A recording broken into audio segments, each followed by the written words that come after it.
Roger mengangguk dan berkata, "Sekarang hanya tersisa sedikit dari kita. Sudah diperbaiki, kamu ikut aku ke kabin kapten." Kami mengikuti perintah. Beberapa orang mengikuti Roger ke kamar kapten.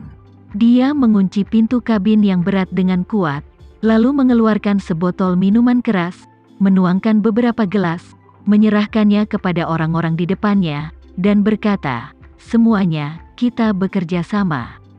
Selama bertahun-tahun adalah takdir untuk bisa mati bersama hari ini, dan segelas anggur ini untuk kita."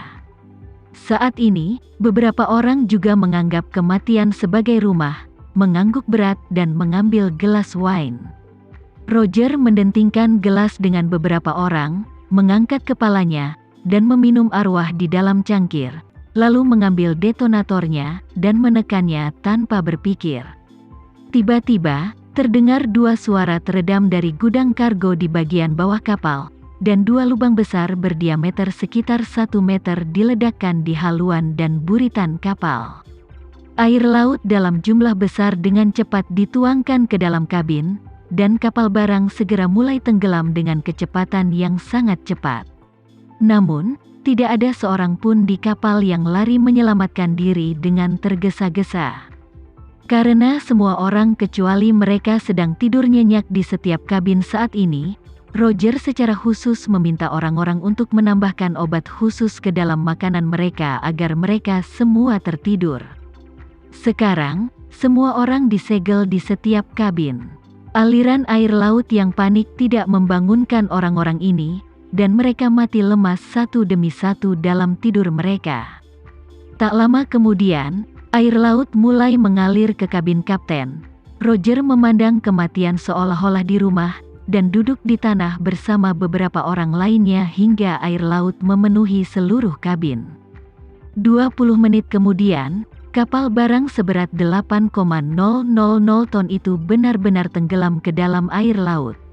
Karena persiapan yang dilakukan jauh-jauh hari, setelah kapal barang memasuki laut, tidak meninggalkan jejak lain kecuali pusaran di permukaan laut. Seluruh kapal itu seperti sangkar besar dan tenggelam ke dasar laut tanpa menoleh ke belakang. Di Jakarta pada pertengahan Agustus, cuacanya sangat panas. Dalam 2 hari terakhir, Tama sibuk mendesak Johan untuk merenovasi hotel pemandian air panas Villa Elsa. Adapun Timur Tengah dan Black Mamba, dia tidak bertanya lagi. Dan 2 hari ini, dia tidak punya waktu untuk berbicara dengan Bram. Namun, Bram sangat aktif, dan memanggil murid pribadi utamanya dari Amerika Serikat, berniat mengadakan upacara serius di depan Tama, untuk menarik garis yang jelas dari Tinari Dao, dan kemudian dengan sepenuh hati setia kepada Tama. Saat ini, Bram sedang menunggu dengan cemas di pintu keluar Bandara Internasional Jakarta. Penerbangan yang dia tunggu terlambat setengah jam. Tepat ketika Bram sudah tidak sabar, layar lebar di bandara akhirnya memperbarui informasi penerbangan, dan penerbangan yang ditunggunya pun telah tiba. Setelah menunggu setengah jam lagi, penumpang penerbangan ini satu persatu keluar dari pintu keluar. Bram sangat menantikannya. Ketika dia melihat seorang wanita jangkung dengan rambut panjang mencapai pinggangnya di kerumunan, senyum muncul di wajahnya lagi, dan dia melambai padanya dengan riang dan berkata, "Rebecca, ini gurumu." Wanita berambut panjang dengan tinggi sekitar 1,78 meter, dengan rambut tergerai dan kaki lurus panjang, dan temperamennya penuh pesona klasik, luar biasa dan halus. Orang ini adalah murid pribadi Bram, Rebecca Darwis. Rebecca berusia 30 tahun saat itu. Ayahnya adalah orang Indonesia-Amerika, ibunya adalah ras campuran Amerika-Indonesia. Ayahnya adalah murid terdaftar yang diterima oleh guru Bram ketika dia mengembara di awan. Meskipun dia tidak memiliki bakat luar biasa dalam Taoisme dan seni bela diri, tetapi dia memiliki kemampuan nyata untuk menghasilkan uang, jadi dia menyumbangkan uang ke Tinari Dao saat itu. Ketika Rebecca masih muda, dia sering mengikuti ayahnya keluar masuk Tinari Dao. Pada usia 8 tahun, dia menunjukkan bakatnya dalam Taoisme dan seni bela diri. Tepat ketika Bram mengambil alih sebagai kepala sekte, dia mengambilnya sebagai murid pribadinya. Dan Rebecca tidak mengecewakan Bram. Pada usia 26 tahun, dia menerobos menjadi seniman bela diri bintang 5, yang lebih cepat dari Bram. Meski Rebecca memiliki 1/4 darah Amerika, penampilannya jarang terlihat seperti darah Amerika. Sebaliknya, dia masih memiliki temperamen kecantikan Tiongkok klasik. Namun, dengan 1/4 darah Amerika, dia lebih cantik dari gadis biasa dan tinggi badannya relatif menonjol. Melihat Bram, Rebecca buru-buru mengambil kopernya dan berjalan beberapa langkah dengan cepat, hingga dia berdiri di depan Bram, dan kemudian berkata dengan hormat, "Tuan, mengapa Anda datang menjemput murid Anda secara langsung?" Bram tersenyum dan berkata dengan santai, "Kamu belum pernah ke Jakarta, dan kamu tidak terbiasa dengan tempat tinggalku." Rebecca sedikit mengangguk, dan berkata, "Terima kasih, Guru." Setelah selesai berbicara, dia mau tidak mau bertanya, "Guru, apakah ada sesuatu yang penting sehingga Anda tiba-tiba meminta saya untuk datang menemui Anda di sini?" "Iya, tentu saja." Bram mengangguk dengan serius, tetapi berkata dengan cara yang misterius, "Tapi aku tidak bisa memberitahumu hari ini. Aku sudah memesan kamar untukmu di hotel. Aku akan mengantarmu ke hotel dulu, dan besok aku akan mengantarmu menemui seseorang." Rebecca bertanya dengan rasa ingin tahu, "Tuan, Anda ingin saya bertemu dengan siapa?" Bram berkata dengan misterius, "Siapa itu?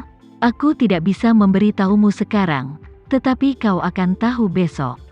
Bram tidak memberitahu Rebecca bahwa dia diminta datang ke Indonesia untuk mewariskan kepemimpinan kepadanya.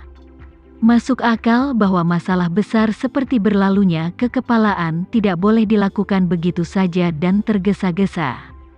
Proses normalnya adalah kepala saat ini dan penerus kepala harus kembali ke Tinari Dao bersama-sama, dan kemudian mengadakan upacara akbar di depan para murid, dan juga mempersembahkan korban kepada leluhur Tinari Dao.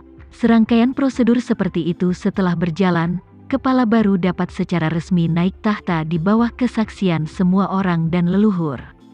Namun, Bram ingin memeluk Pahatama dalam mimpinya sekarang, dan dia benar-benar tidak mau kembali ke Amerika Serikat untuk naik tahta. Terlebih lagi, dia masih memiliki sedikit pemikiran di dalam hatinya, yaitu dia harus membiarkan Tama menyaksikan dengan matanya sendiri bahwa dia menyerahkan posisi kepemimpinan kepada Rebecca. Hanya dengan cara ini Tama dapat percaya bahwa dia tidak berpikir dua kali tentang dia. Itu sebabnya dia menelepon Rebecca jauh-jauh dari Amerika. Meskipun Rebecca tidak tahu apa yang tuannya rencanakan, tetapi untuk menghormati tuannya, dia secara alami tidak ingin bertanya lagi.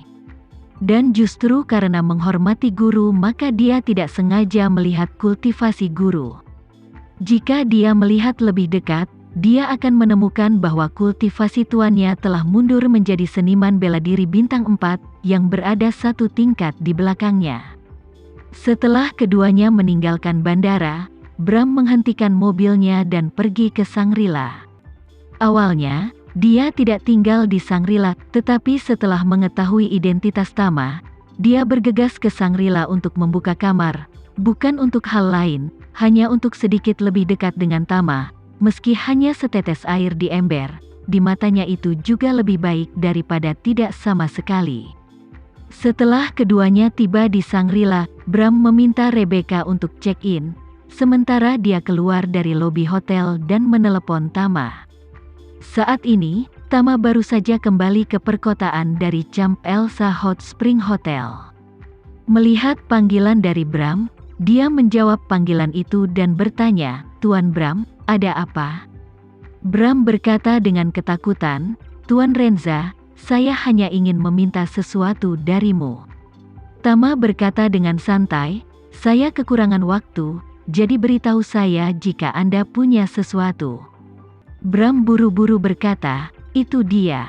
Tuan Renza, Murid tertua saya telah tiba di Jakarta, dan bawahan ini bermaksud untuk menyerahkan posisi kekepalaan Tinari Dao kepada murid ini besok. Saya ingin tahu apakah Anda punya waktu. Saya ingin mengundang Anda untuk menjadi saksi.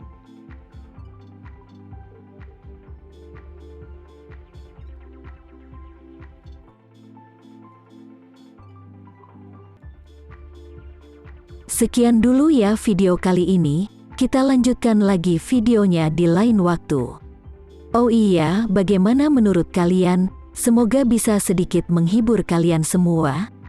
Untuk teman-teman yang baru nonton, jangan lupa subscribe ya, hehehe. Dan kalau teman-teman ada yang ingin gabung langganan, bisa langsung gabung saja untuk dapat fitur yang menarik dan sedikit membantu Mimin. Terima kasih banyak sudah menonton, sampai jumpa lagi, bye.